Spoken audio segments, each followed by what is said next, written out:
On January 17, 2026, a single social media post just sent absolute shockwaves across the globe. It took a pretty bizarre demand and turned it into a full-blown international crisis. And this was the ultimatum. It wasn't issued to adversaries. No, this was for some of America's closest allies. It kicked off a day of really intense geopolitical maneuvering that put the entire relationship between the U.S. and Europe on the line. And let's be clear, this wasn't just some casual request. The demand was backed up by a huge and immediate economic threat against the very nations that protect Greenland.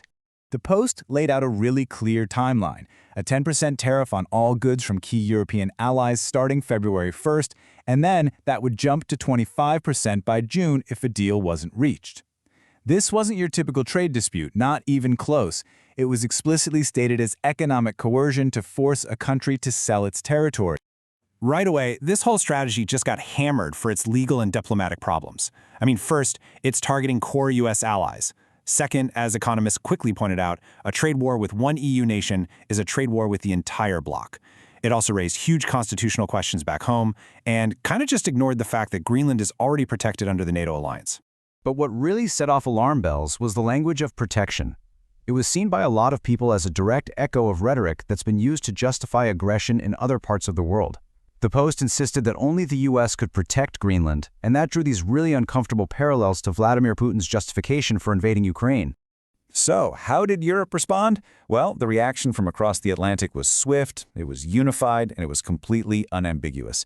As you saw demonstrations of solidarity breaking out in Copenhagen and Nuuk, European leaders made their position crystal clear. So you had the heads of the European Council and Commission come out with a joint statement, and they immediately framed this not as some trade issue, but as a fundamental defense of international law. The message was simple. Europe stands with Denmark, and sovereignty is not for sale, period. And the EU's chief diplomat, Kaja Kallas, she pointed out the immediate geopolitical fallout. Who wins when the Western alliance starts fighting itself? She said it loud and clear. It's strategic rivals like China and Russia. They're the ones who benefit from all this division. And believe me, this wasn't just tough talk. Europe started preparing some powerful countermeasures. An emergency meeting was called, lawmakers started moving to block a recent U.S. trade deal, and they even began seriously discussing deploying what they call the trade bazooka, the EU's anti-coercion instrument, which is designed to hit countries with severe trade and investment restrictions.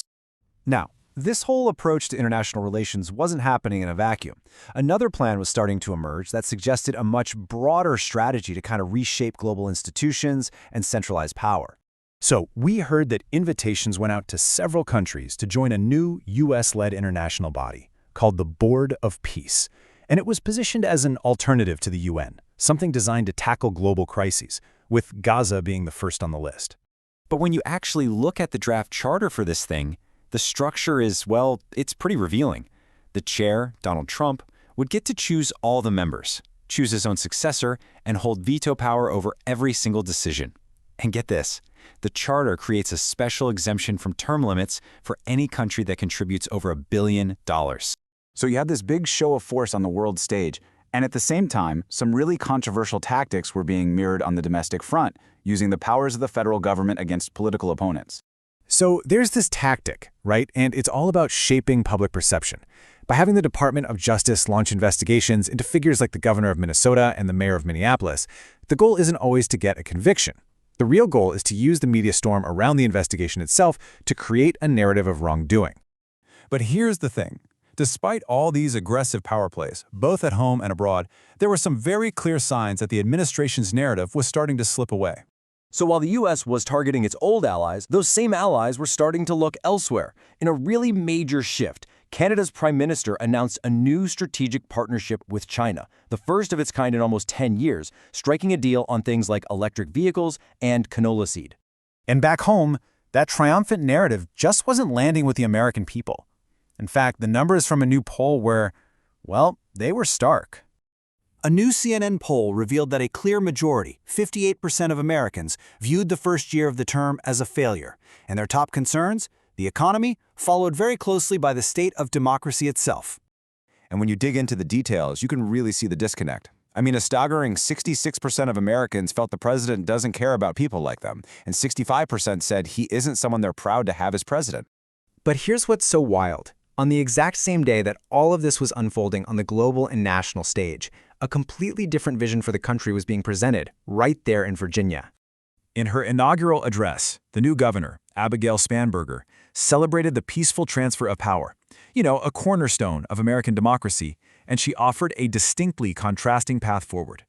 Her speech didn't use threats or ultimatums. Instead, it posed a fundamental choice to the public, and it kind of left the whole country with that same question. On a day of global ultimatums and strife at home, which chapter was America really writing?